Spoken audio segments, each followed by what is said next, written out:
Oi galera, voltei com mais um vídeo pra vocês. Dessa vez eu trouxe livros que me marcaram em 2023. Dois deles estão relacionados à fotografia, criatividade. Os outros dois têm mais a ver com desenvolvimento pessoal, vocês vão entender. Como meu cabelo tá secando ainda, vocês vão perceber que eu vou ficar mexendo nele o tempo todo, porque ele ainda não tá na forma como eu gosto. Então não reparem que de vez em quando eu vou ficar mexendo pra cá, mexendo pra lá, beleza? Esse primeiro livro que eu vou mostrar aqui agora é o meu xodó. Eu falei já dele algumas vezes lá no Instagram. Se você não me segue, quiser me seguir, vou deixar o arroba aqui, que é A Alma da Fotografia. Embora eu tenha lido esse livro em 2022, primeiros meses na verdade, né, ali de 2023, eu reli de tão significativo que ele foi pra mim. Então por isso que eu trouxe ele aqui.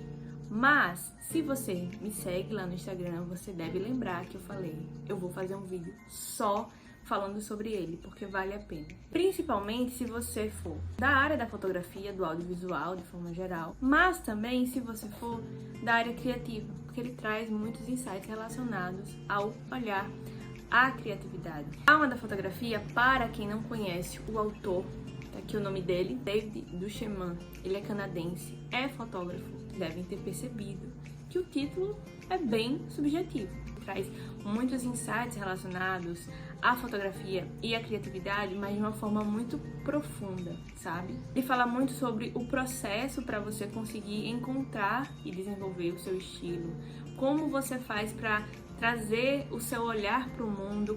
Ele quebra também alguns paradigmas, algumas questões relacionadas à fotografia, como por exemplo, escolha de nicho. Fala sobre o lugar da técnica também, inclusive assim, é um dos meus capítulos favoritos. Queria dizer pra vocês, quando eu for falar somente sobre ele, eu vou trazer mais detalhes. Mas em resumo, se você tem essa curiosidade, se você se identifica muito com essa linguagem da fotografia mais artística, você quer se descobrir, você quer descobrir o seu estilo, independentemente se você trabalha com fotografia ou não, mas como eu falei antes, você trabalha com criatividade, ou se você, mesmo que você seja uma pessoa que não trabalha diretamente com a criatividade, mas se considera uma pessoa que exerce a sua criatividade. Afinal de contas, criatividade não é um dom, é um exercício. Então você pode e deve exercitar isso na sua vida. Só leia. E caso você se interesse mais pelo livro, aguarde o vídeo só sobre esse livro. Segundo livro que eu trouxe pra vocês aqui é Maestria. Eu descobri esse livro quando eu fiz o curso de branding pessoal chamado Bold. Em 2020 falavam desse livro e aí eu ficava curiosa. Eles traziam alguns trechos do livro, alguns ensinamentos que esse livro traz. Eu, curiosa que sou, tempos depois fui comprar e ler.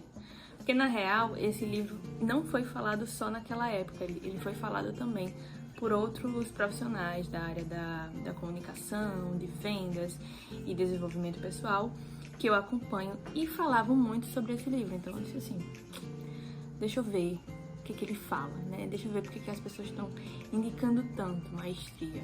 Aí você entende. De forma resumida, esse livro aborda muito a questão da genialidade. Como é que ele cita alguns exemplos, inclusive exemplos de celebridades, artistas, pintores, de várias áreas. Ele cita essas pessoas que de alguma forma marcaram a história e ele vai falar como que essa pessoa se tornou isso. Qual que foi o processo de fato para que aquela pessoa se tornasse especialista no que ela é naquele ponto ali da história dela. Então ele aborda muito o processo de se tornar. Eu achei mais legal como ele traz esses exemplos dos artistas, das pessoas. Você acaba percebendo que de fato essa ideia do dom, ela nesses momentos principalmente pode ser bastante quebrada. A forma como a gente tem a ideia do não, mas fulano é gênio porque ele tem dom de tal coisa. Se você se interessa, por exemplo, sobre inteligência emocional, você vai gostar desse livro. Porque num dos capítulos, inclusive, ele aborda só esse tema. E aí traz exemplos também, mais uma vez, com relação ao processo de determinada pessoa, de determinado pensador. Uma das ideias que ele sustenta é que os mestres que a gente conhece da história, eles se tornaram mestres porque, primeiro, eles não desistiram e eles continuaram nesse processo em aprender, em se aperfeiçoar, em melhorar, em evoluir e continuaram nessa caminhada, agregando todas as coisas que eles iam aprendendo e conseguindo desenvolver, colocar em prática durante esse caminho, durante essa jornada. É muito interessante por vários motivos, principalmente se, por exemplo, você está fazendo uma transição de carreira. Muita gente tem aquele pensamento de que assim, mas eu durante tantos anos eu trabalhei com tal coisa, eu sou formado em tal coisa e aí eu vou querer mudar? Sim.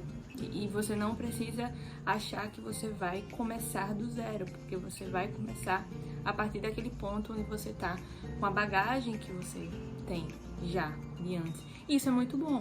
Um dos trechos que eu acredito que resume bem o livro, se é que isso é possível, tá logo aqui no começo, que chama Descubra sua vocação, sua missão de vida. E aí ele fala o seguinte: você possui uma espécie de força interior que procura orientá-lo para a sua missão de vida, aquilo que deve realizar durante sua existência. Na infância, essa força é clara. Inclusive, ele fala de alguns pontos com relação a gente já perceber desde antes, desde o começo, as habilidades que a gente tinha. Então, se a gente olhar para trás, diz muito sobre ou o que você poderia fazer ou o que você faz, dependendo da sua escolha, né?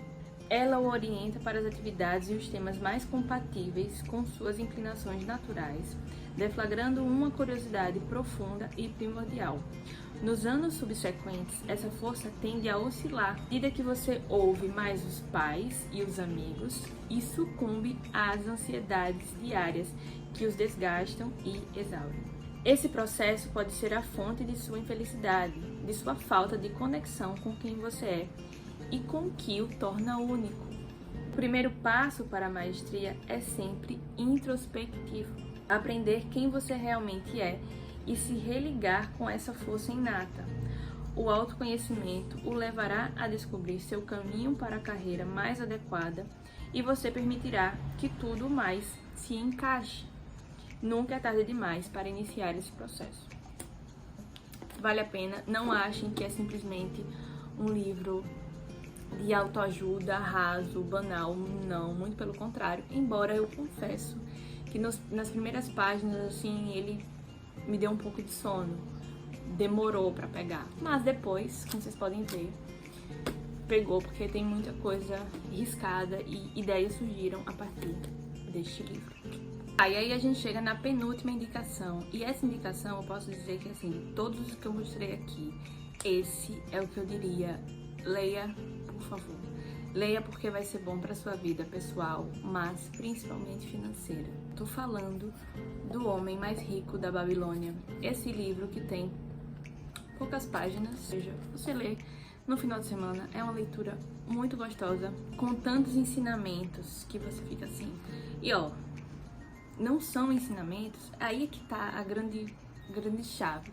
Não são ensinamentos que você olha e fala assim: nossa, isso aqui é uma coisa mirabolante, é difícil, meu Deus. Não, são coisas extremamente simples da gente aplicar, de fato. Mas quando você olha, você fala assim: por que eu não pensei nisso antes? Por que eu não faço desse jeito, já que é tão fácil?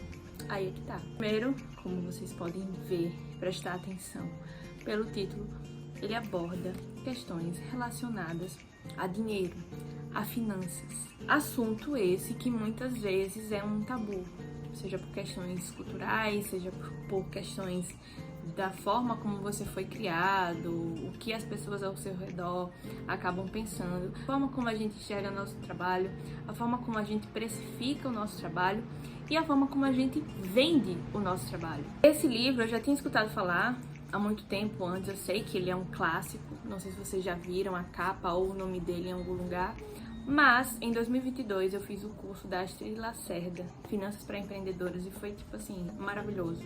Nesse curso ela falava muito, não só no curso, né, mas na didática dela, na vida, quem acompanha sabe que ela fala muito sobre esse livro. O curso passou, aprendi muita coisa, apliquei muita coisa, errei muita coisa também, porque é um processo, mas li em 2 finais de semana.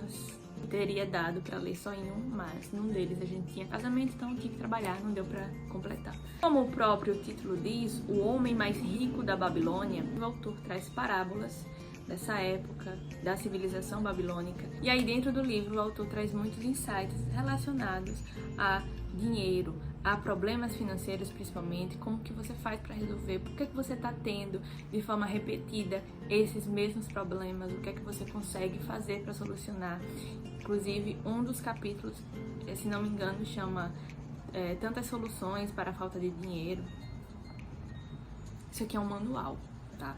Isso aqui é um manual para a sua vida, porque vai ser benéfico não só para suas finanças, mas consequentemente para sua pessoa, né? Porque uma coisa está ligada à outra, não adianta. E até falar também sobre quais insights esse livro me trouxe de forma assim isolada.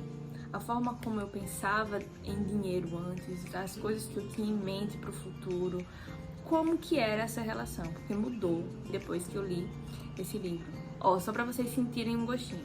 O Homem Mais Rico da Babilônia é um clássico sobre como multiplicar a riqueza e solucionar problemas financeiros. Baseando-se nos segredos de sucesso dos antigos babilônicos, os habitantes da cidade mais rica e próspera de seu tempo traz soluções sábias e muito atuais para evitar a falta de dinheiro, não desperdiçar recursos durante tempos de opulência, buscar conhecimento e informação em vez de apenas lucro, assegurar uma renda para o futuro, manter a pontualidade no pagamento de dívidas e, sobretudo, cultivar as próprias aptidões, tornando-se cada vez mais habilidoso e consciente. Deu pra sentir, né? Gente, de verdade. Leiam. E aí agora, já pra finalizar, vou falar que eu já terminei, porque eu não terminei, ele tá marcado ainda. O ato criativo. Sim, claramente ele fala sobre criatividade, ele traz insights sobre criatividade, isso é um pouco óbvio, mas você vai conseguir entender e passar a enxergar a criatividade de uma forma subjetiva, que é o que ela é, como você consegue desenvolver.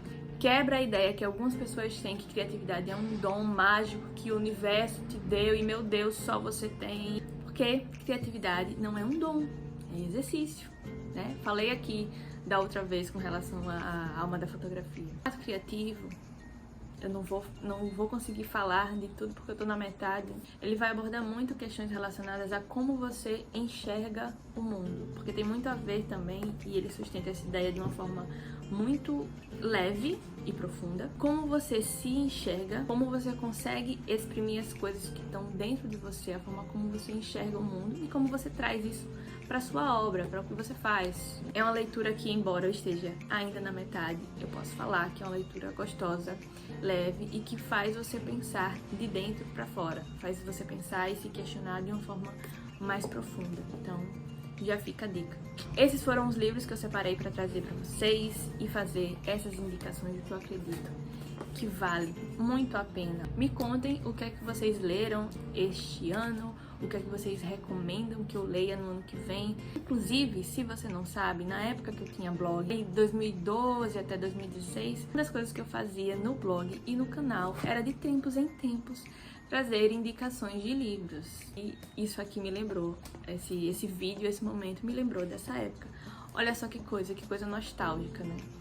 Espero que vocês tenham gostado desse vídeo. Lembrem de me deixar também indicações do que vocês recomendam. A gente se vê no próximo vídeo. Beijo e até a próxima.